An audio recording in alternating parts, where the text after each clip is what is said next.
Welcome and thank you for tuning in to another video. I have this song right here that I'm going to sample. This song actually has a lot in here that I can work with, but one thing that stood out to me was the bass line. I think the bass line is very powerful, and that's something that kept me coming back to the song. So I'm gonna go ahead and sample this with you. I'm actually gonna be building this beat and adding also some plug-in instruments from Akai. I did a video not too long ago, and I've been really enjoying the plug-in instruments. So I'm gonna have fun with you and build this track with you. Hopefully you guys enjoy this and hang out with me for the next few minutes. Now, before I jump any further, as you guys can see right here in the small desk that I just have the MPC right in front of me. Most of my videos, I have my MPC, my 404, my analog heat. Those are great accessories for the MPC. But I want to do my best to let you know that all you really need is an MPC. Obviously, I am going to be using some plug-in instruments that Akai does sell on their website. But one of the main things I want to push is if you have an MPC right in front of you or in your desk, it is more than capable of pushing out some great quality music. So we're going to move forward, have some fun, see what we come up with, and let's jump right into it. Now, I do have this song right here, and I'm going to go ahead and go into my sampler. Let's go ahead and hit play and listen to this record.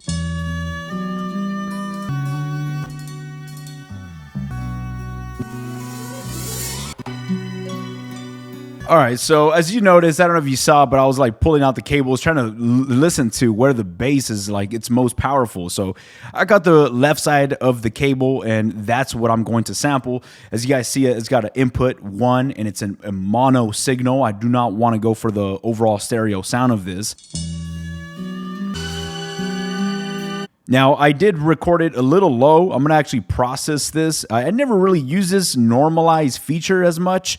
I'd rather just get the right input signal from the start, but every now and then I do come to the normalize, hit do it, and now it's going to just kind of amplify your signal. Don't always stick with this normalize feature. Sometimes it could just get very noisy, so do your best to just set the input signal from the start, but right now we're going to rock with this.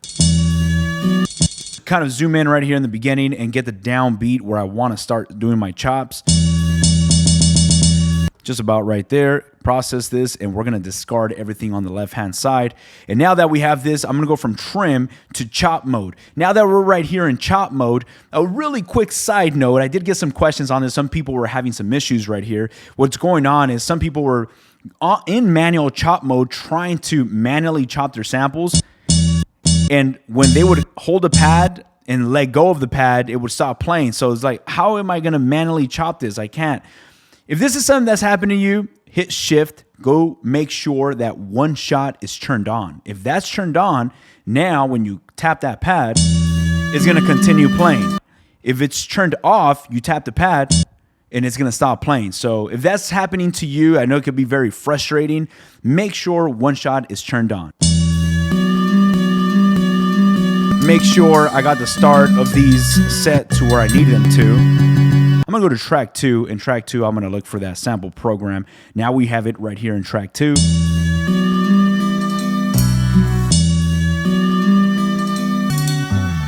Woo. Okay, see, that's what I'm talking about. When I first heard this, the bass really stood out. There's so much gold in this song, but I'm going to definitely play around with this right here. Real quick, on a side note, if you guys want the sample programs that I'm chopping up right here in my videos, make sure you guys become a member of my sample sharing program.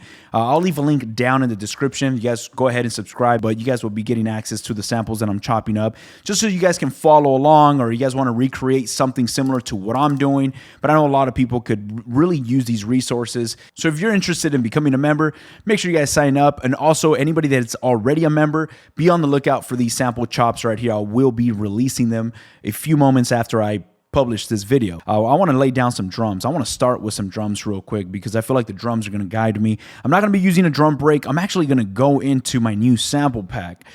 Man, I really wish I had this already available for you, but this is going to be my sample pack volume 3. There's still a few more adjustments that I'm doing within the sample pack. I don't want to just push something out just to push it out.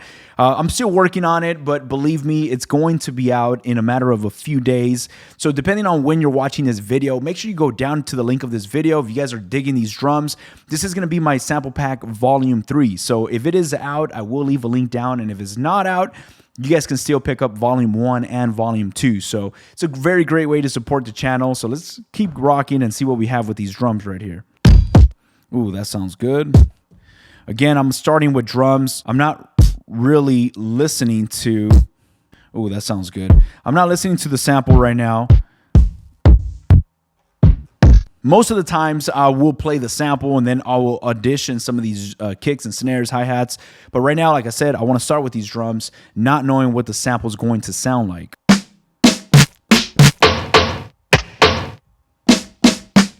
Let's get a few hi-hats. Now I'm going to go down to about 75 beats per minute, record this, and let's see what we come up with.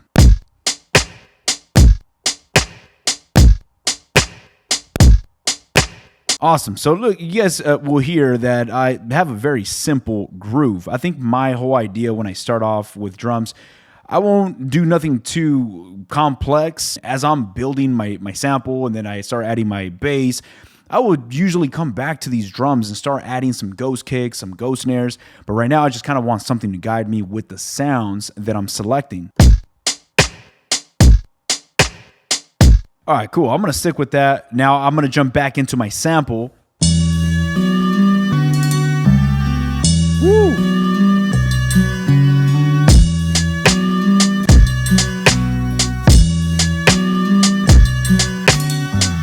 Ooh. All right. Oh, man. Okay. This feels really good. One thing that I mentioned in the beginning that really resonated with me is this bass. If you guys hear this bass... like that slide just makes everything sound darker and it kind of like takes you into the beat. This is one thing.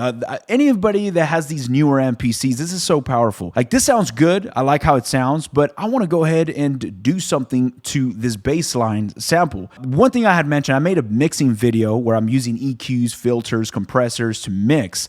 But then I also mentioned in that video that when it comes down to creative sound designing, I like plugins that the MPC has provided for us. Like right here, I'm going to go to my first insert. I'm going to go to this harmonic section. Right here, you have Amp Simulator. I think everybody has this if you're updated to one of the latest versions. I'm not sure what version it was when they released this, but I'm going to go ahead and just kind of add some grit to this bass line. Oh, I'm going to see what cab this sounds good with.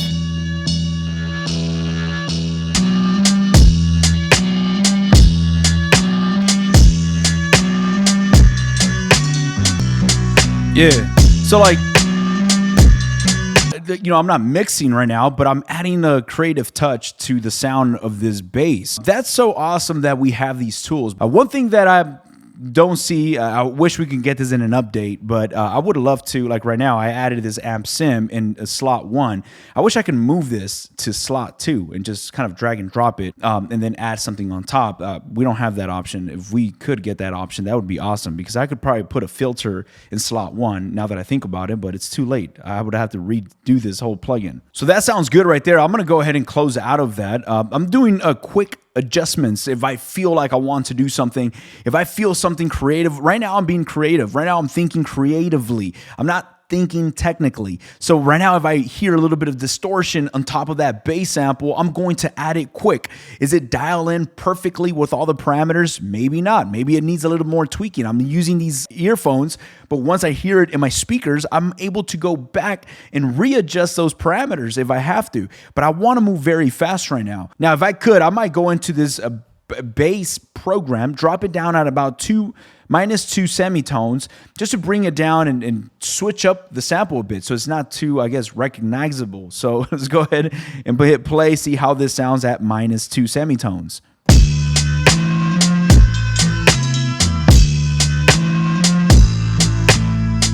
Yeah, I'm liking that. That sounds really good. Yeah. All right, so it's at this point where we only hear a bass line and drums on top, and it just sounds so full. It sounds very well put together. But before I jump into adding a little bit more, I'm going to look at my master bus. I know my master bus is going to be slamming through. So yeah, I'm like peaking my master bus, which is okay. I'm not scared to see this red going on right now because I can go into my mixer. Once I'm in my mixer, I can lower down my drums. I can lower down my sample that I have and get like a better adjustment for my mix. One thing that I would recommend, and that's been very helpful, is I'll start with my drums. You know, I'll hit play on my drums.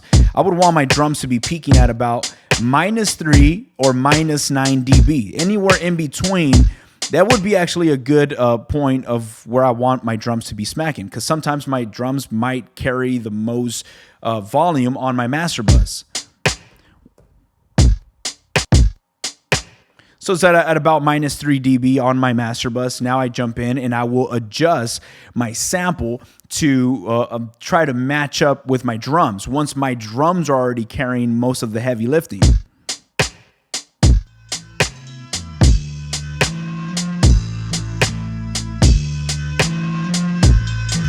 All right, cool. So now that I have that adjusted, I'm peaking with my sample and my bass at about -3 dB. So it's giving me some headroom to add a little bit of mastering, and once I'm finalizing this beat. So now at this point that I have like a good foundation of where the beat is going, I got my mix, I'm not slamming through my master bus, I'll go into my master bus chain and I will turn on my favorite chain right now, which is Air Flavor Pro, followed by an EQ.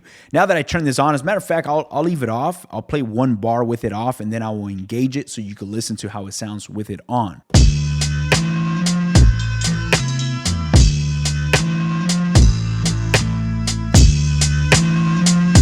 Yeah.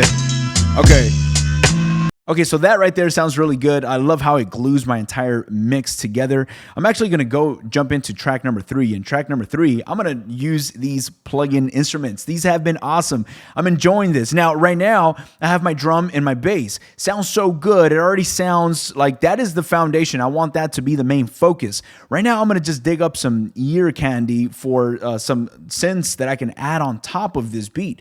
But before I do that, I need to see what key this sample's in. So if I go to my samples, okay, so it's right here. Oh, give me the key right here on the MPC. So here, you guys can see the key right here. And now when I jump into track number 3, I'm gonna go into my plugin instruments. And right now when I'm in my plugin instruments, go to my sounds, and I can go ahead and just surf through. I'm gonna go to hype. I haven't really dug up in the hype section. So let's see what we have right here. If I go to lead, all right, but before I start playing anything, I wanna make sure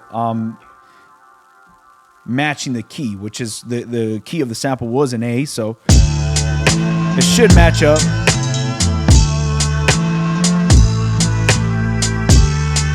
Oh, dope. All right, cool. So we're already matched up pretty good. All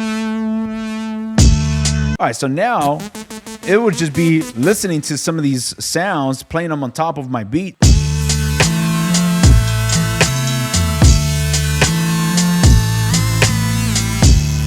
Oh.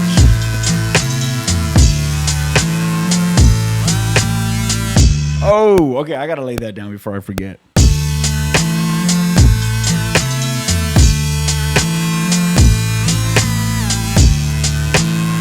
Yeah.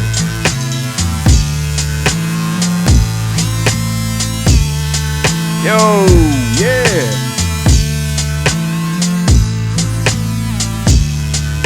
That's dope. I'm gonna copy the sequence, paste it to the next sequence. And on the next sequence, I'm actually going to mute that synth. All right, so now we can start at sequence 1. Lower down that synth.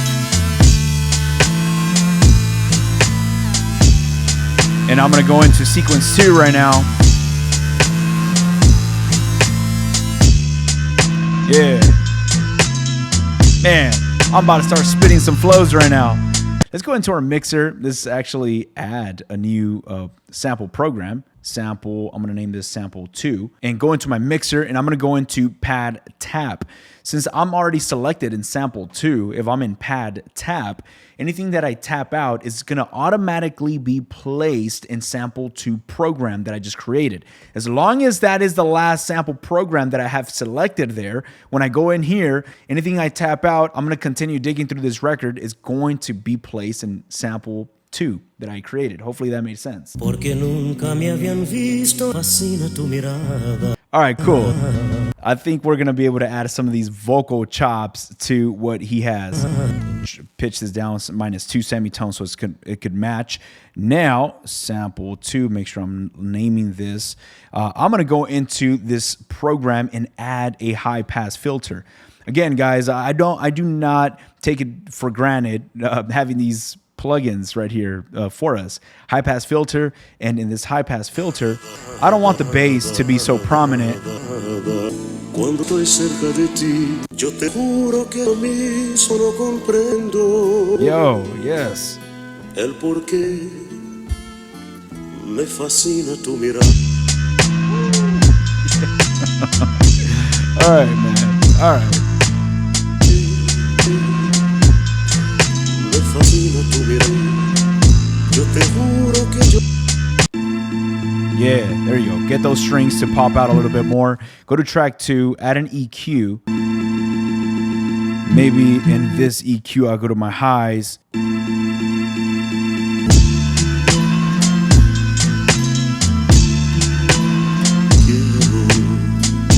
Yeah, okay, I'm gonna go ahead and lay that down.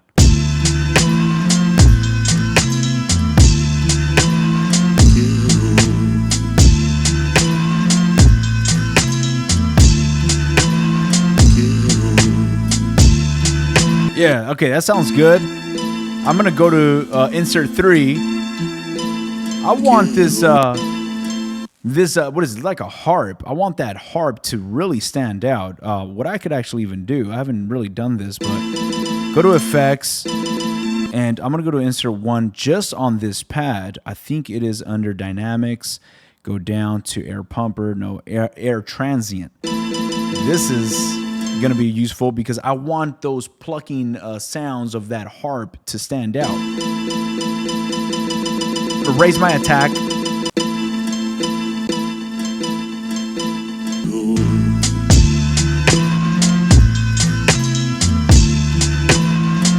Okay, so it kind of works. It kind of works.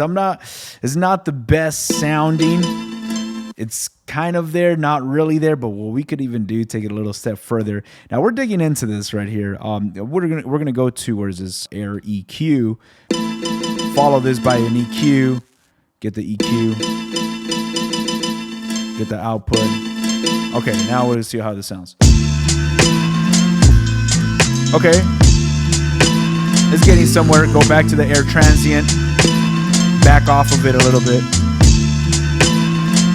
I haven't done this before. This would be the first time I explore this. I'll do it with you guys. But you got your synths 1 through 4. If I go into my mixer and I go from programs, I'm actually going to go to my returns. Let's go on my first return. And on my first return, I'm going to add, let's put a reverb right here, air verb, and make sure this is at 100. Let's see, the pre-delay. Let's put it at 30 milliseconds pre-delay.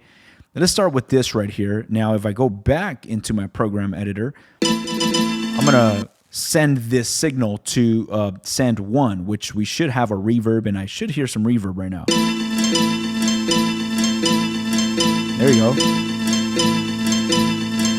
But I actually want to make that reverb decay a little bit longer, so. Oh! Okay, that sounds cool. Bring down the send a bit. All right, I'll bring down the volume of this sample.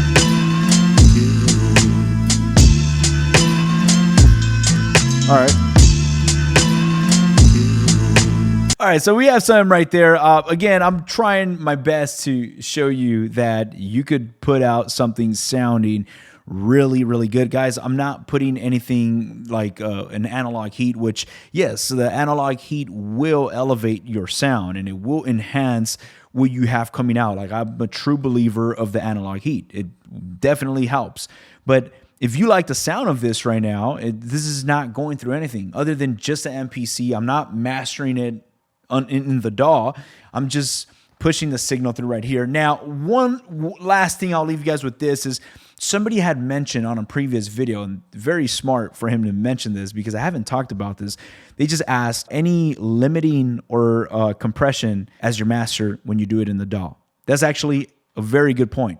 yes, I do add a limiter because when I make these videos, I'm mixing right here. This is not at a volume that is audible for audience. This is just production and mixing. Like technically, if I was to just bounce this and let you hear it, it would sound very low. It would be mixed, but it'd be very low. So my process is when I'm making these videos, I'm coming out at a level that is a good mixing level when I go into my Ableton or into my Zoom H6.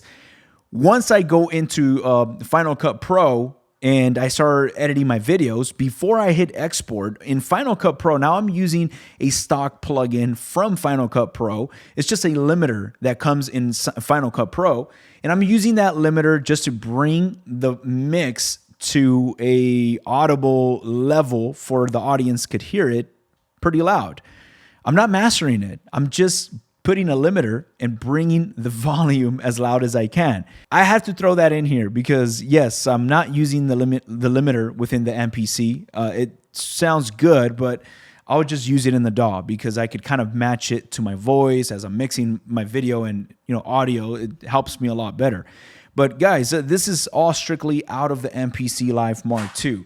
I hope you guys enjoyed this video and see the power within these MPCs. Now, if you have not picked up an MPC yet and is thinking about picking up an MPC, go ahead and do yourself a favor, pick up an MPC. Use the link down in the description of this video. It will help out the channel if you guys support by, if you are going to purchase anything, use the links down in this video that I have provided for you. It really does help out a lot. So now I hope you guys enjoyed this beat. I had so much fun putting it together. If you guys did enjoy it, make sure you guys hit the thumbs up. Peace. I'll catch y'all on our next video.